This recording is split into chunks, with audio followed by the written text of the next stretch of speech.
保姆竟偷偷改了我家的门锁密码，上面还贴着一张蹭住狗禁止入内的字条。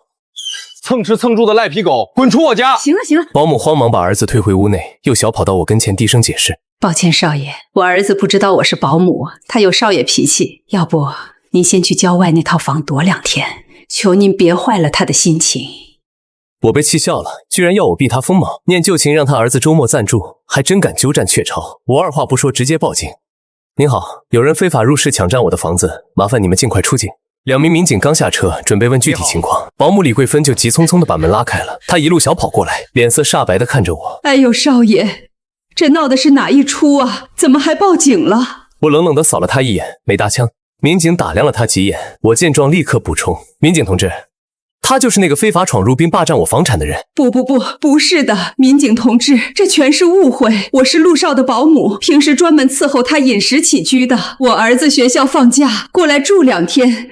刚才那是锁坏了，换锁师傅顺手改了密码，真没想抢房子啊！您瞧，我这不是赶紧出来迎接了吗？民警转头看向我，情况我们了解了，这是民事纠纷，我们可以协助调解，调解不成，你们也可以去法院起诉。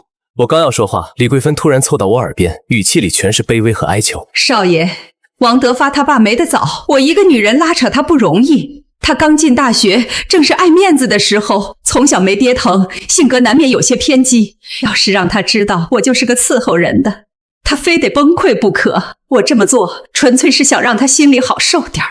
您就看在我伺候了老爷夫人整整12年的份上，放过我们娘儿俩这一回吧。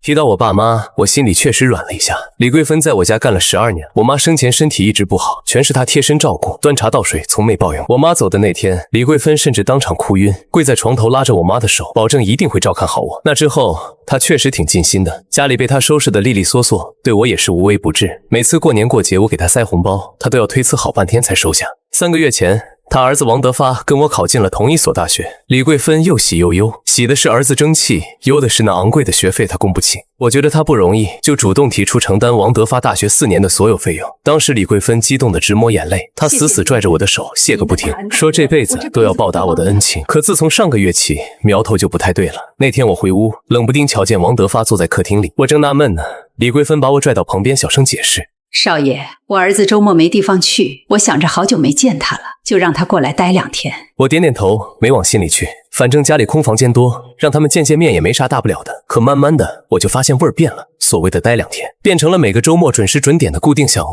每到周5晚上，王德发准时来我家，直到周1早上才走。起初，王德发只是爱在客厅各个角落拍拍照，发朋友圈跟同学吹牛，说自己住进了豪宅。这我也能理解，毕竟年轻人都有点虚荣心。可让我纳闷的是，王德发每次看我的眼神都透着一股子恶心和嫌弃，活像是我欠了他8辈子债似的。有好几次，我正坐沙发上看电视呢，他就故意捂着鼻子大声嚷嚷：真烦，这么贵的别墅，怎么总有一股子穷酸臭味？我以为是家里真有什么味儿，还特意交代李桂芬把屋子里里外外透透气。结果王德发变本加厉，要么在我坐过的地方猛喷消毒水，要么就在沙发上铺满一次性垫子，非让我坐垫子上。甚至有好几次，我亲眼看见他一脸嫌弃的把我用过的东西直接扔进垃圾桶。我去质问他，李桂芬总是在私下里尴尬的打圆场。少爷您见谅，德发是怕外面带回来的东西不干净，怕影响你身体，所以才讲究了点。对此我也没多琢磨，毕竟我平时除了上课，还得帮家里打理公司的一堆烂摊子，忙得脚不沾地，实在没闲工夫跟他计较。直到今天下午，看到门上贴的那张纸条，我才算是彻底回过神来。王德发这是真把我当成来蹭饭的了。本来我是铁了心要给这娘俩一个教训，但李桂芬现在一个劲儿的在我面前求情。少爷，我发誓绝对不会有下一次了，我今天就跟德发把话挑明，以后再也不让他进这个门，求你了。看在我伺候你爸妈这么多年的份上，饶了我这回吧。看着他那副卑躬屈膝的样子，我叹了口气，算了，这事儿我不追究了。民警走后，李桂芬如释重负地松了口气，对我千恩万谢，态度简直好到了极点。打那以后，王德发确实没再露过面，李桂芬干活还是一样勤快，屋里收拾得干干净净。可唯一让人头疼的是，家里开始莫名其妙丢东西，今天丢瓶红酒，明天少套碗筷，后天连名牌衣服都不见了。每次我问起，李桂芬总能找出一堆说辞。少爷，真对不住，那红酒我擦桌子时不小心碰碎了。少爷，那碗筷用了好些年，我看有裂缝，怕划着你，就给扔了。少爷，那衣服我送去干洗，结果店里给弄丢了。虽然这些理由听着都挺扯，但看在他态度还算诚恳，我也就没深究。我原以为这事儿就这么翻篇了，直到清明节这天，我祭拜完爸妈，打算回他们生前住的那套郊外别墅看看。那地方是我爸妈的最爱，院子里种满了我妈宝贝得不行的花，屋里全是老爸从全球各地带回来的小玩意儿。我妈临走前还叮嘱我，那房子是他们一辈子的心血，让我千万照顾好。我平时特别珍惜那儿，哪怕触景生情，我还是会定期过去打扫，亲手擦家具，修剪花草。可这回看清里面的场面后，我整个人都懵了。别院的客厅里简直像个垃圾场，茶几上、沙发边到处堆着空啤酒瓶，还有满地的果皮烟头。那套价值数百万的定制真皮沙发，竟然被烫出了好几个焦黑的烟洞。我妈生前最心疼的那块手工波斯地毯，此刻满是脏兮兮的脚印。墙上挂着老爸从国外带回来的许多纪念品，有的被扯下来当成拍照的道具，有的干脆被摔碎在墙角。看到这幅景象，我的拳头猛地攥得咯吱作响。这地方平时我过来打扫，连步子都不敢迈得太大，生怕磕碰了一丁点儿。现在竟然被人糟蹋成了这副德行。我环视了一圈，发现正对着大门的主位沙发上，王德发正大喇喇地坐在那儿，他身边围了一圈我们班的同学，正七嘴八舌地奉承着：发哥，你家这也太顶了吧，随随便便一套郊区别墅都修得跟皇宫似的。可不是嘛，我刚才搜了一下，光墙上那几幅不起眼的画，随便拿出一张都够买套房了。天哪，发哥你妈也太低调了，这实力妥妥的顶级女首富啊！发哥，以后毕业了记得提拔哥们儿几个，咱们可全指望去你家财团效力了。王德发被吹得飘飘然，下巴抬得老高。好说，只要跟着我混，以后包你们吃香的喝辣的，这辈子都不愁钱花。一群人听得两眼放光，对着王德发就是一顿狂轰乱炸式的马屁。就在这时候，王德发斜眼瞧见了站在门口的我，他脸色瞬间阴沉下来，拍案而起，几步跨到我跟前，毫无预兆的一记重拳直接砸在我脸上。你个臭要饭的，居然还敢跟踪老子到这儿来！这一拳打得我有些发懵，在场的同学们也都惊呆了。德发，这谁啊？这就是我跟你们提过的那个路远，标准的蹭住狗，在城里赖着我家的大庄园不走也就算了，现在听说我妈给我整了套新别墅，居然又厚着脸皮跟过来了。我简直不敢相信自己的耳朵，谁告诉你这房子是你妈给你买的？废话，当然是我妈亲口跟我说的。你这废物不就是看我妈是集团大总裁，想天天赖在家里刷存在感，好分点油水吗？平时制造机会跟我妈独处还不满足，现在还想来弄脏我的私人别墅。我告诉你，我妈说了，留你在家里住是看在你爸妈死得早，太可怜，才施舍你一口饭吃。你少在那儿异想天开，真把自己当少爷了。李桂芬竟然是这么编排我的，怪不得王德发之前对我那副态度，感情在他心里，李桂芬摇身一变成了住别墅的女总裁，而我反倒成了被他收养的可怜孤儿，所以他才觉得是我一直在侵占他的家产，甚至妄想抢夺他这个独生子的位置，简直荒谬到了极点。王德发还没骂够，转头冲着众人大声嚷嚷：你们见过这么不要脸的人吗？赖在我家赶都赶不走，我贴了字条让他滚，他居然还敢报警反咬我妈一口，说我妈欺负他。我妈怕这种烂人闹大了坏了公司名声，这才花大价钱又买了这套别院让我单独住，就是为了躲清静。有时候我真服了，我这个亲儿子为了学业经常住校，他一个吃白食的孤儿倒好，天天把我家里当自己家，搞得我想穿件自己的私服，喝瓶好酒，还得让我妈从城里偷偷运过来，生怕被这无赖看见了又要死要活。这种厚脸皮的极品，我这辈子都没见过第二个。我听得太阳穴突突乱跳，难怪最近家里总丢东西，原来李桂芬是把我的衣服、我的红酒全都偷到这儿来供他儿子挥霍了。好你个李桂芬，既然你拿我当猴耍，那就别怪我翻脸不认人了。我当即掏出手机，拨通了陆氏法务部的电话，叫上安保组，现在立刻来静安别院。话还没说完，王德发猛地伸手夺过手机，狠狠摔在了地上。你个土包子还没演够呢，还你爸妈的别院，这他妈是我妈买给我的产业。旁边的同学赵大宝也跟着起哄，满脸鄙夷。怪不得平时大家都住校，就他天天往外跑，我还当他有什么大生意呢，原来是跑去德发家当寄生虫了，真恶心。可不是嘛，自己爹妈没了就想认别人的有钱吗？他爸妈地下有知，估计都能气得跳出来。有些人就是贱，总想着攀龙附凤走捷径。德发，你就是脾气太好了，要是有人敢这么算计我妈，我非抽烂他的嘴不可。我没理会这些噪音，死死盯着王德发，最后提醒了一句：我建议你现在就给你妈打个电话问清楚，这房子到底姓什么。王德发脸色一横，一把薅住我的领子：你还敢提我妈？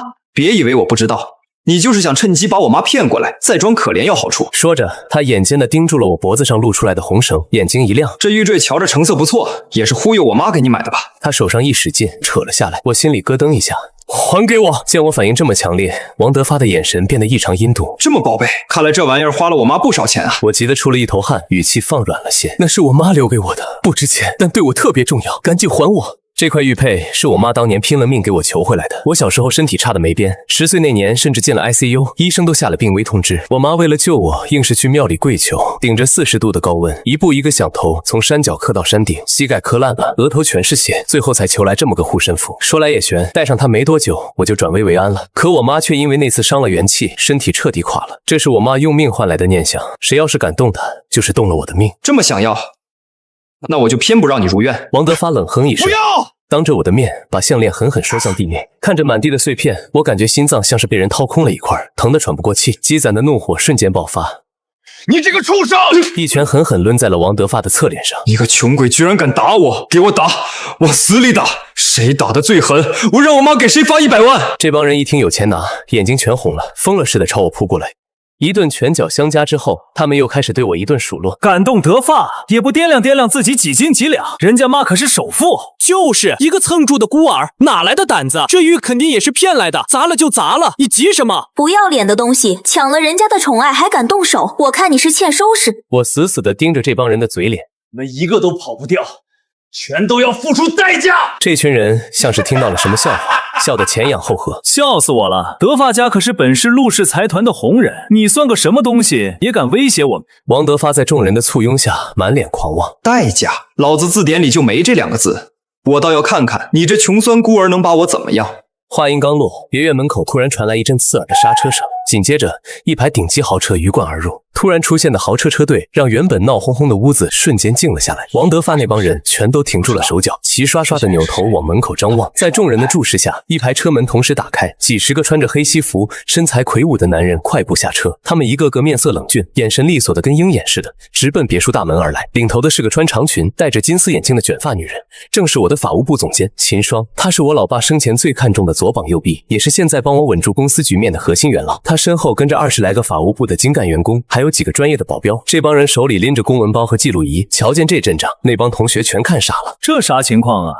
怎么一下子冒出这么多人？这还用问吗？肯定是发哥亲妈安排的呗。发哥家里那么有钱，知道他今天带咱们来别墅聚会，能不给整点排场欢迎一下？有道理啊，看来这些人是特意来给发哥扎场子，欢迎咱们这些贵客的。这帮人自己给自己分析了一通，接着就兴奋的不行，脸上全透着股不知天高地厚的狂气。王德发更是眼睛放光，还煞有介事的抻了抻自己的衣领子，摆出一副豪门大少的架势迎了上去，斜着眼瞅着秦霜他们，一脸臭屁又得意的问：哎，你们是我妈叫来伺候我的吧？秦霜压根没理王德发，他进门后目光飞快的在客厅扫了一圈，当他瞧见被打翻在地满脸是血的我时，脸色当场就黑透了。他紧走几步冲过来，弯腰把我扶了起来。陆总，您怎么样？他的声音听着不高，却透着股让人不敢乱接话的恭敬劲儿。这话一落地，刚才还等着看戏的那帮人脑子全转不动了。王德发也愣了那么1秒，可紧接着猛地笑喷了。陆总，哈哈哈哈，哥几个听见没？这娘们儿居然管这个蹭住的穷鬼叫陆总！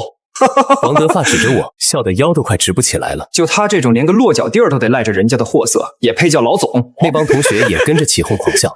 你们是不是认错祖宗了？这废物就是发哥家里养的一条寄生虫，天天厚着脸皮蹭吃蹭住，恨不得死在人家家里。就是啊，这种烂泥扶不上墙的东西，跟总字哪沾得上边啊？你们最好把眼珠子擦亮了，别被什么不三不四的人给忽悠了。听到这儿，秦霜眉心一拧，冷声断喝：闭嘴！他的声音虽然没喊，却像一记响亮的耳光，直接把满屋子的嘲笑声给扇没了。在众人被镇住的目光中，他一字一顿地宣布：站在你们眼前的这位是陆氏财团的最高掌权人陆远，陆总。全场死寂了那么1-2秒，随即爆发出了一阵比刚才还要刺耳的哄笑声。真是越编越没谱了，他要是陆氏财团的老板，那发哥的亲妈又是哪尊神仙？就是连房子都买不起的穷酸，也敢跟陆氏财团这种巨头扯关系，该不会是自己在这住了几天，就真产生幻觉，把自己当成房主了吧？真是笑死人了！刚才看你们穿的人模狗样的，我还当是哪路神仙呢，现在看明白了，全是他请来的群演吧？是不是陆远这小子觉得在发哥面前抬不起头，急眼了，才花钱雇了你们过来装大尾巴狼，想在这儿撑场面？可惜啊，大家都是知根知底的同班同学，你们这套戏法骗3岁小孩去吧，这样我出双倍价钱，你们待会儿也管我叫声董事长，让我也爽爽。王德发也一脸轻蔑地看着秦霜，阴阳怪气地开口：你们想演戏也得找个靠谱的剧本啊，偏偏往枪口上撞，跑来冒充我妈的身份，难道你们不打听打听？我王德发才是陆氏财团掌权人李贵芬的独生子吗？听到这话，秦霜眉头皱得死死的。李贵芬，那不是陆总家里那个干活的保姆吗？这话一出，王德发像是被踩了尾巴的猫。保姆？你胡扯啥呢？我妈怎么可能是个当下人的？她可是陆氏财团的女总裁，是咱们这儿最有钱的女首富。我王德发是名副其实的首富之子。哼，蠢到家了。说完，他压根不再理会这疯狗，转头对身后的保镖交代道：“把现场给我封死，所有被砸坏的东西全部拍照留证，还有把这屋里的人全扣住，一个也不准放跑。敢动陆总，今天必须让他们把牢底坐穿。”明白，秦总监。他身后那帮人齐声应和，立马围了上来。你们想干什么？王德发吓得连连往后退，扯着嗓子喊：“我警告你们别乱来啊！我妈是李桂芬，是陆氏的大老板，你们要是敢碰我一下，她绝对让你们在这一行混不下去。”那帮同学也慌了神，赶紧跟着叫唤：“就是发哥可是李总的心头肉，你们得罪了他就是自寻死路。李阿姨可是身家几百亿的富豪，你们这群演戏的别给脸不要脸。”没错，你们现在滚还来得及，等李阿姨带人到了，你们哭都找不着坟头。发哥，快给你妈打电话啊，让她赶紧带保镖过来，看这帮骗子还敢不敢狂。王德发这才回过神，手忙脚乱地从兜里掏出手机，哆哆嗦嗦地拨通了李桂芬的号码。电话响了好半天才通，他几乎是带着哭腔吼出来的：“妈，你快带人来郊外别墅，有人在这闹事，他们不让我走还要抓我，你快带人过来弄他们。”听筒里传出李桂芬明显透着慌张的嗓音：“德发，到底出什么事了？谁闹事啊？你把话说明白。”王德发毫不掩饰地嚷嚷：“还能有谁？就是那个成天厚着脸皮在咱家蹭吃蹭住的窝囊废。这小子不知抽什么风跑来郊外别墅，还花钱雇了帮群演，搁这装大尾巴狼，大言不惭的说他是什么陆总，还说你就是个伺候他的保姆。妈，你赶紧过来，我心里有点害怕。”电话那头听完这番话，瞬间没了动静。王德发却急得原地跳脚：“妈，你在听吗？怎么没动静了？你到底啥时候能到啊？”李桂芬艰难地吞了口唾沫，声音抖得厉害：“德发，妈现在立马赶过去，你听着，你千万别跟他们硬碰硬，一切等我到了再处理。”行，那我在这等你。掐断通话后，王德发扭头死死盯着我和秦霜：“你们给我洗干净脖子等着，我妈马上就到。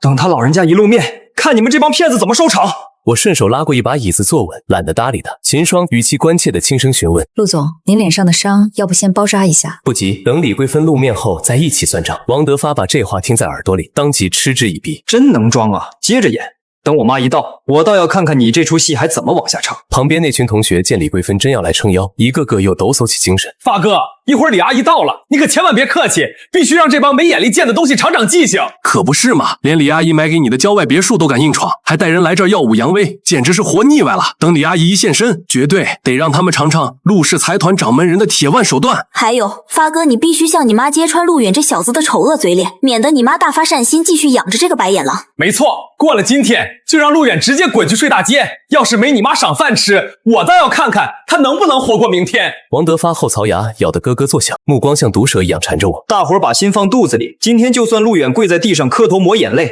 我也绝不会让我妈再留他一天。不光要赶他走，我还要让我妈把他们这帮骗子往死里整。哼，整死我们，你就指望李桂芬吗？一个端茶倒水的下人有这个胆子吗？你少在这胡咧咧，我妈才不是什么下人，她每天住的是上亿的别墅，手里攥着全省最顶尖的陆氏财团，这么优秀的人，怎么可能是你嘴里的保姆？我算是看明白了，一定是陆远这个窝囊废雇了你们这帮演员，给我妈泼脏水，目的就是想离间我们母子俩，然后他好鸠占鹊巢，抢走我这个正牌首富公子的位子。秦霜仿佛听见了一个天大的笑话，眼神里写满了悲哀与嘲弄。呵呵，简直蠢到家了。你脚下踩的这套郊外别墅是陆总爹妈生前养老的宅子，你嘴里那套价值过亿的市区别墅是陆总成年后自己置办的房产。至于你引以为傲的陆氏财团，那是人家父母打下来的江山，陆总才是如假包换的财阀继承人。哦不，准确的说，他现在已经全面接管了家族产业，他本人就是现任首富。至于你们家那位李桂芬，从头到尾都只是陆总花钱雇来看家做饭的保姆罢了。王德发连脑子都没过，脱口而出就骂：“你可拉倒吧！要是这些全都是这废物的产业，那他干嘛天天死皮赖脸的待在我家蹭我的房子？”这脑回路真是清奇到家了，我差点被他这番神逻辑逗乐了。你是不是耳朵有问题？市区别墅是我的名字，我在自己家里睡觉，哪来的蹭住一说？倒是你之前周末能厚颜无耻地躺在我家沙发上，纯粹是我念在你妈伺候我这么多年的份上，懒得搭理你罢了。至于你妈为啥要给你洗脑，说她是大老板，为啥敢偷偷把你塞进我的郊外别墅，等会儿她来了，你大可以亲自问问她。你们少在这儿唱双簧忽悠人，别当我是傻子。你就是知道我妈马上杀过来了，怕最后被扫地出门，所以才敢在她露面之前疯狂泼脏水，想让咱们母子反目。说白了，你就是眼红我命好有个当首富的亲妈，这才找了一帮托儿来演这出戏，妄图把我这个真少爷给挤下去。没错没错，你分明是酸发哥有个财大气粗的好妈妈，才下三滥的找人来离间他们母子。这么土鳖的招数，真以为能骗过我们？等李总的车一停在门口，你们这帮小丑就知道悔字怎么写了。这话刚落地，大门外突然响起一阵慌乱又急促的脚步声，屋里所有人的视线瞬间全都集中向了门口。李桂芬上气不接下气地冲进门，当她抬眼瞅见我和秦霜这帮人赫然立在郊外别墅里时，她脸上的血色唰的一下退得干干净净。见正主来了，王德发的狗腿子们立马蜂拥上前，大献殷勤。李总，你可算露面了！路远这土包子找了一大帮群演，搁这装腔作势吓唬人呢。可不是嘛，这帮人满嘴跑火车，非说陆远才是陆氏财团的大老板，还说这套郊外别墅是他的，而你只是伺候他的老妈子。对呀，他们刚还放狠话要扣下我们，让大伙吃不了兜着走。这帮人刚才当着发哥的面可劲儿往您身上泼脏水，您今天绝不能轻饶了这帮孙子。没错，必须让这帮没见过世面的18线演员开开眼，看看真正的大总裁是怎么发威的。李桂芬僵在原地，惨白着一张脸，视线一点点扫过满地狼藉的客厅，接着看到了我嘴角的淤血和被扯乱的头发，最终她的目光死死定在了地板上。看清那碎玉的瞬间，她的瞳孔猛地缩紧了。那块玉佩她太瘦了，我妈咽气那天，她就守在床边，亲耳听见我妈是怎么拽着我的手，让我拿命护着这块玉的。她心里比谁都清楚，那是我妈拼死留下的念想，是我平时连碰都舍不得让人碰一下的心头肉。然而此时此刻，她变成了一地碎渣。李桂芬的嘴唇剧烈的哆嗦起来，嗓子眼里像塞了团棉花，半天没挤出一个字。王德发急吼吼的告状：妈，你可算赶到了，这帮人联起手来欺负我，你赶紧叫保镖把他们全抓进去。他猛地伸手指向我和秦霜，恨得牙根直痒痒。特别是这两个王八蛋，一口咬定你是个下人，还大言不惭地说市区别墅和陆氏财团全是陆远这废物的，连咱们脚下这套郊外别墅也是他的。你赶紧告诉他们，这一切全都是你的产业，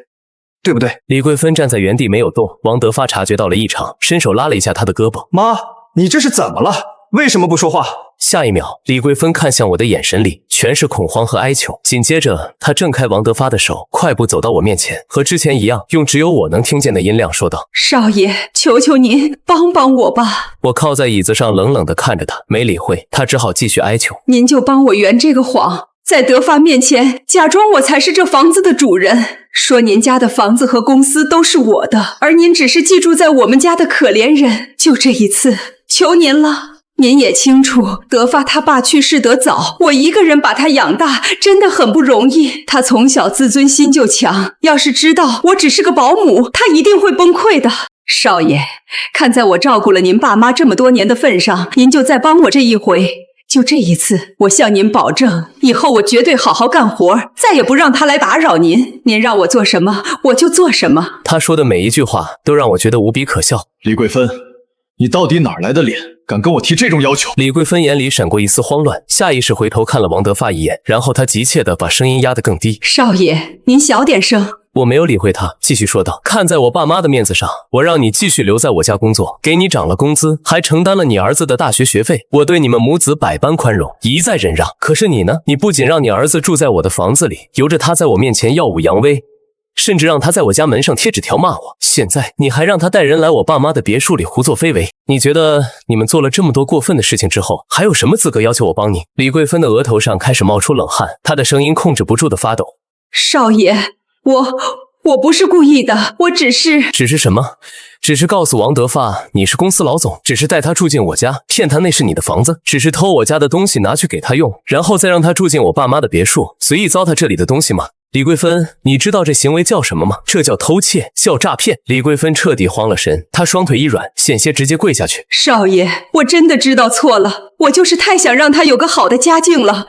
哼，你想让他有个好的家境，所以你就拿我的东西去充门面。那你有没有想过，你这样做对我造成了什么伤害？他们动手打了我，还摔碎了我妈留给我的遗物。李桂芬，事情已经到了这个地步，你觉得我凭什么还要帮你？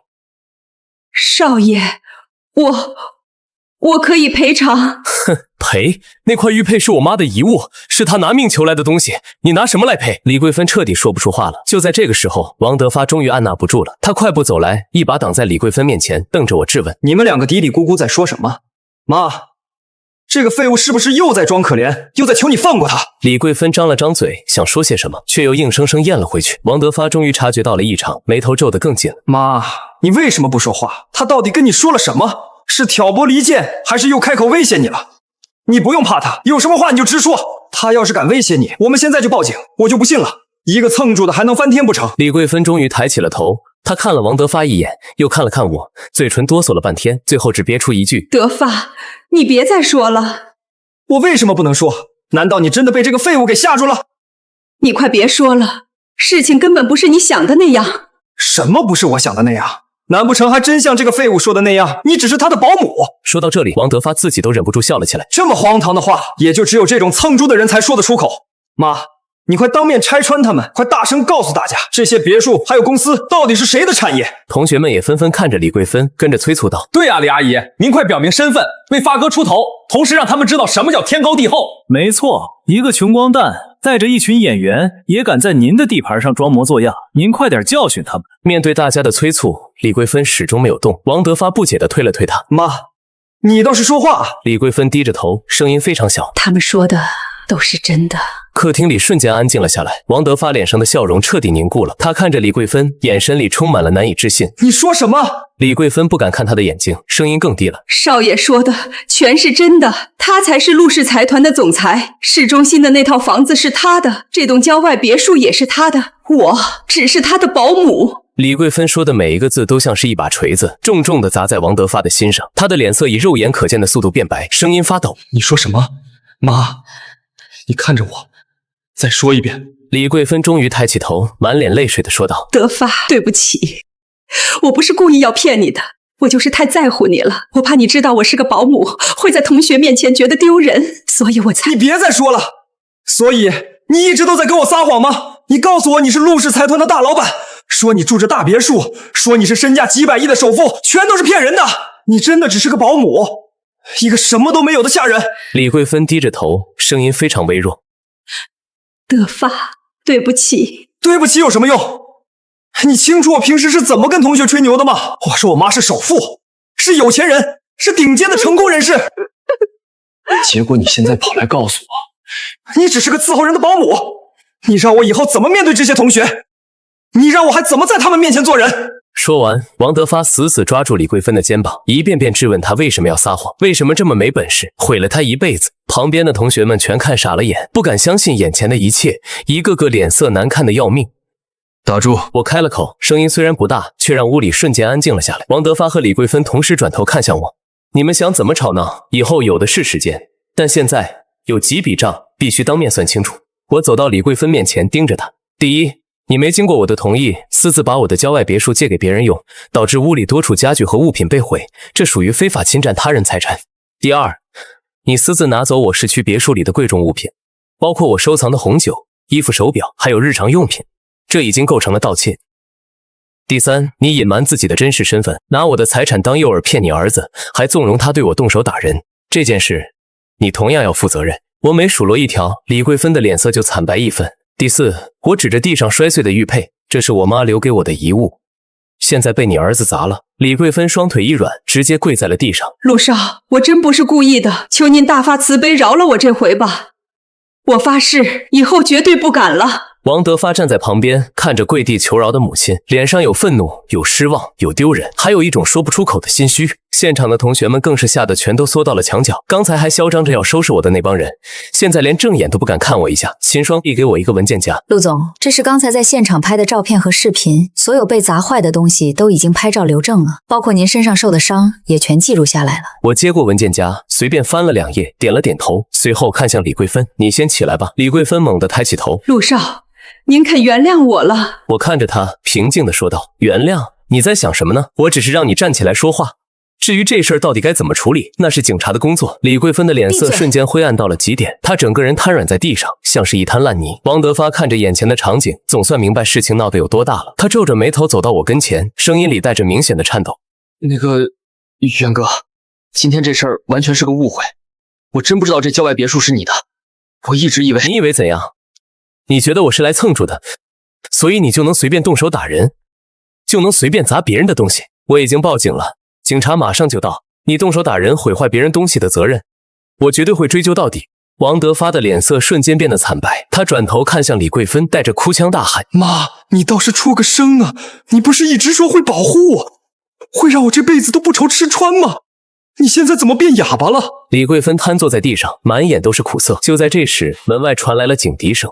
1个小时后，我带着验伤证明等材料来到了警局。警局里，之前那些嚣张跋扈的同学们，现在一个个全都垂头丧气。之前他们之所以变着法的讨好王德发，完全是因为以为李桂芬是陆氏财团的大老板，他们把王德发当成了财团未来的接班人，所以才各种巴结奉承。可现在真相大白，他们眼里的豪门大少爷其实只是个保姆的儿子，反倒是我这个被他们踩在脚下羞辱的人，才是他们真正惹不起的。这落差让他们感觉像吞了苍蝇一样难受。现在他们一个个盯着王德发，那眼神似乎恨不得活剥了他。王德发这会儿已经像丢了魂一样，整个人遭受了这辈子最大的打击。不光是因为要面临天价的赔偿，更要命的是，他今天一直把蹭住狗挂在嘴边骂，结果到头来他自己才是那个死皮赖脸蹭住的人。这个事实让他根本无法面对。警察拿着我提供的材料逐一核对，最后算出一笔账，光是王德发这帮人在郊外别墅里喝掉的红酒就价值1000多万，再加上那些被弄坏的沙发和波斯地毯，总共损失高达2000万。一听这个数字，所有人全都吓得面无人色。2000万对在场的这些学生来说，简直是个根本还不起的天文数字。他们拿不出钱，干脆就开始耍无赖，还一副理直气壮的口气对我说：不就是喝了你几瓶酒，弄脏了你的沙发和地毯吗？你都这么有钱了，还跟我们计较这点钱干什么？就是啊，这纯粹是个误会，大家把话说开不就行了？你没必要把我们往死里逼吧？对啊，看你现在活蹦乱跳的，身上的伤也没多严重，就别这么斤斤计较了。他们一个个说的理所当然，在他们眼里，觉得我反正有钱，只要没被打出人命，我就活该当这个冤大头。哼！你们刚才喝酒砸东西、动手打人的时候不是挺狂的吗？现在跑来让我别计较，算怎么回事？怎么着？有胆子闹事，没本事赔钱？看我完全没有让步的意思，他们彻底慌了，不敢再跟我硬顶，马上把矛头全都对准了王德发。都怪你这个废物，自己都没搞清楚状况，就在那儿满嘴跑火车，你自己才是蹭住的，还好意思骂别人，把我们全给坑了。对对对，都怪你，害我们惹上这么大的麻烦，这些钱必须你自己出，跟我们没关系。没错，要不是你非要叫我们去郊外别墅聚会，我们怎么会摊上这种事儿？这2000万的债，你一个人背，别指望我们替你出1分钱。面对这些人的围攻指责，王德发气得火冒三丈，毫不客气地骂了回去：你们这帮白眼狼，还有脸来骂我？要不是你们自己想抱大腿，在旁边一直起哄架秧子，我会干出这种事儿。之前以为我是首富儿子的时候，变着法地讨好我，恨不得跪下来给我舔鞋。现在出事了，就一个个翻脸不认人了。就你们这副德行，今天谁也别想甩锅。要赔钱，大家一起赔！王德发当场就和这群同学对骂了起来，要不是警察及时出手阻拦，他们差点在警局里动手打群架。吵完之后，这帮人又开始想方设法为自己开脱，都说自己没喝几口酒，全是别人喝的，更是不承认自己动过手。但在监控录像的铁证面前，他们才彻底闭了嘴，半句话也说不出来。每个人只能按照监控里拍到的行为，各自承担相应的赔偿责任。至于王德发，整场闹剧中他跳得最高，砸得最狠，他身上背的赔偿款自然也是最大头的。面对这笔根本还不清的巨款，王德发一点办法都没有，只能转头看向李桂芬。妈，这件事全是因为你骗我引起的，你必须得想办法把这钱给平了。李桂芬纠结了半天，最后还是看向我，苦苦哀求道：陆少，咱们没必要把事情做绝吧，求求您了，看在我照顾了你们一家人这么多年的情分上，给我留点面子，别再追究了。我冷冷地看着李桂芬，给你留面子？李桂芬，你照顾我们一家人这么久，我们早就用比别人高出很多倍的工资回报你了，你觉得现在的你在我这里还有什么面子可言？从今天起，你被正式辞退了。还有，与其在这里替你儿子求情，不如好好想想，待会儿怎么向警察交代你自己的问题。